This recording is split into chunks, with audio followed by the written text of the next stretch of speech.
وَلِلَّهِ مُلْكُ السَّمَاوَاتِ وَالْأَرْضِ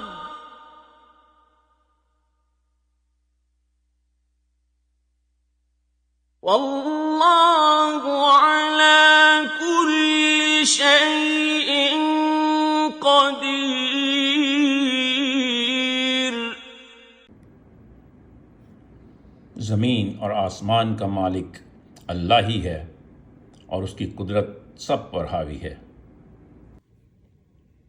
To Allah belongs the kingdom of the heavens and the earth. Allah is powerful to do everything. إِنَّ فِي خَلْقِ السَّمَاوَاتِ وَالْأَرْضِ وَاخْتِلَافِ اللَّيْلِ وَالنَّهَارِ لَآيَاتٍ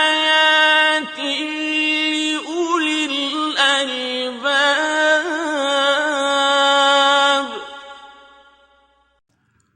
زمین اور آسمان کی پیدائش میں اور رات اور دن کے باری باری سے آنے میں ان ہوش مند لوگوں کے لیے بہت نشانیاں ہیں۔